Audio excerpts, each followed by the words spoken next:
Friends, आज मैं आपको एक टॉपिक बताता हूं, बिल ऑफ एक्सचेंज। ठीक है, बिल्स ऑफ एक्सचेंज, जिसको हिंदी में बोलते हैं विनिमय पत्र। Bills of exchange.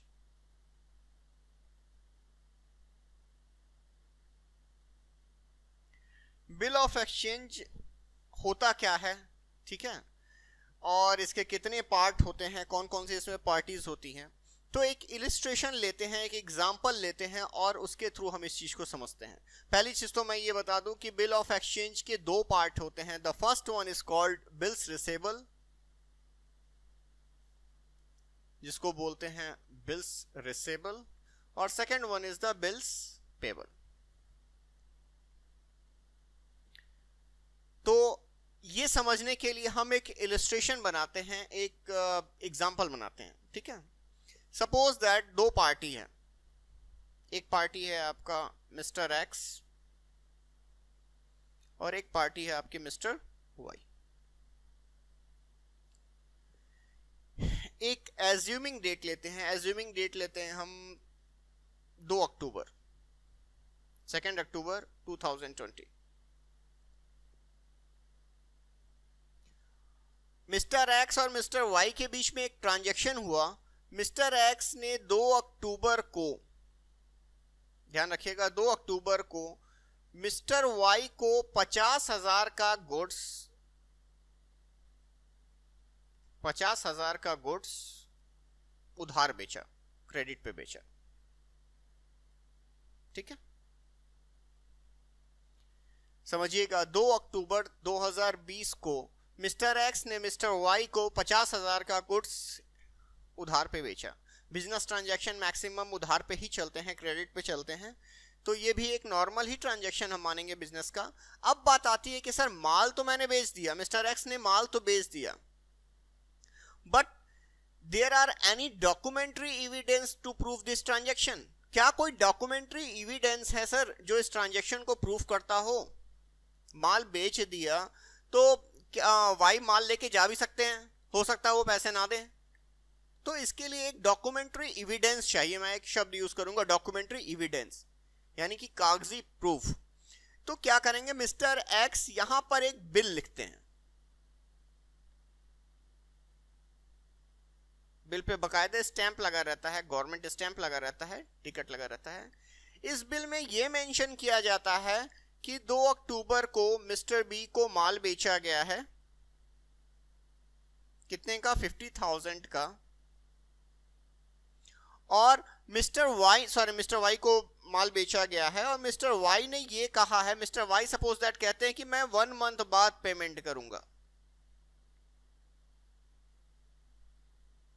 यानी कि अगर मैं आपको समझाऊं तो 2 अक्टूबर के बाद मिस्टर वाई कह रहे हैं कि 2 अक्टूबर के बाद, अक्टूबर, अगस्त, सितंबर, अक्टूबर, नवंबर, 2 नवंबर को ये पेमेंट करने के लिए कह रहे हैं। ठीक है, मिस्टर एक्स तैयार हो जाता है कि ठीक है भाई, नवंबर में ही 2 नवंबर को आप पेमेंट कीजिएगा। लेकिन ये चीजें कहीं ना कहीं एक रिटर्न में होनी चाहिए, एक डॉक्यूमेंट्री प्रूफ मेरे पास भी होना चाहिए। तो उन्होंने क्या किया, ये लिख दिया और लिखा है कि पेमेंट आफ्टर 1 मंथ वो करेंगे, इट्स कंसिडरेशन इज रिसीव्ड, इसका कंसिडरेशन लिया जा चुका है। यहां पर वो मिस्टर वाई का सिग्नेचर करवा लेते हैं और इस बिल को क्या करते हैं, वो अपने पास रख लेते हैं। ठीक है, बात समझिएगा, इस बिल को मिस्टर एक्स ने लिखा। इस बिल पे ये लिखा गया है कि 2 अक्टूबर को आज 50,000 का माल मिस्टर वाई को बेचा गया है और इसका पेमेंट मिस्टर वाई ने कहा है कि वो 1 महीने बाद करेंगे। इसका कंसिडरेशन लिया जा चुका है, इसका प्रतिफल लिया जा चुका है। यहाँ पे मिस्टर वाई का सिग्नेचर हो जाता है और इस बिल को मिस्टर एक्स अपने पास रख लेते हैं। इस केस में मिस्टर एक्स जो कि बिल लिखते हैं, इनको कहा जाता है ड्रावर, और मिस्टर वाई जो सिग्नेचर करके दिए हैं इस बिल पे, उनको कहा जाएगा ड्रावी। यानी कि एक चीज हमें पता चल गया कि सर इसमें 2 पार्टीज होती हैं, the first one is the drawer और सेकंड वन इज द ड्रावी। ठीक है, जो बिल को लिखता है ड्रावर और जो सर सिग्नेचर करके देता है ड्रावी। यहां पे मैं एक और चीज इंडिकेट करना चाहूंगा सर, शुरुआत में मैंने बताया था बिल ऑफ एक्सचेंज के 2 पार्ट होते हैं, बिल्स रिसेबल, बिल्स पेबल।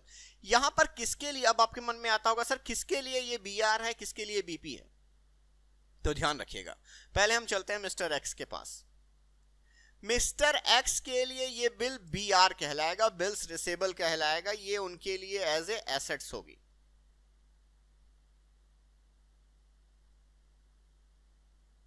क्यों एसेट्स होगी सर? इस बिल से उनको पैसे की इन फ्यूचर में प्राप्ति होगी। ये बिल एज ए एसेट्स के रूप में काम करेगा।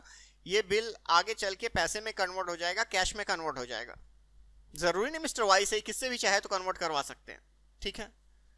और मिस्टर वाई के लिए सर ये कहलाएगा बिल्स पेबल,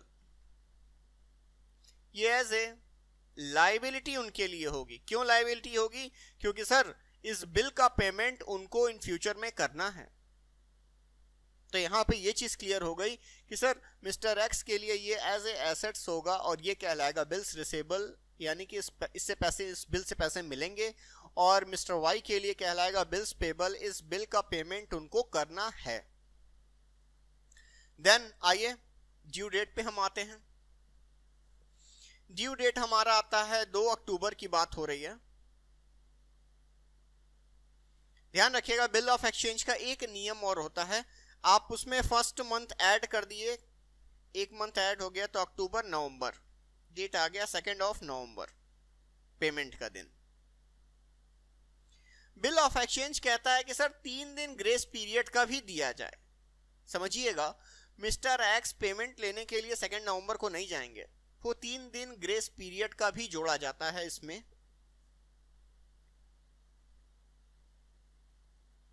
तो यानी कि पेमेंट की सर हमारी डेट आएगी 5 नवंबर,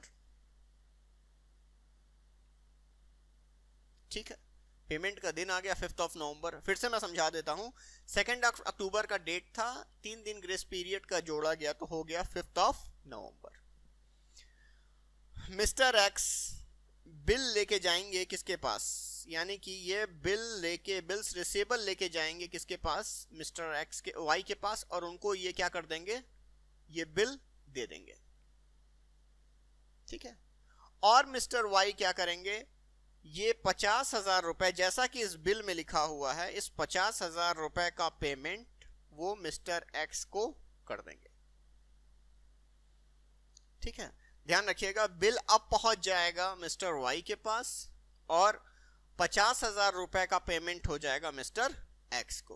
तो फ्रेंड्स, यही आपका प्रोसीजर कहलाता है बिल ऑफ एक्सचेंज। इस पे पूरा का पूरा आपको कुछ प्रैक्टिकल क्वेश्चंस भी होते हैं, इसमें और भी चीजें होती हैं, इंडोर्समेंट होता है, ठीक है, जिसको मैं नेक्स्ट चैप्टर में बताऊंगा। Thank you.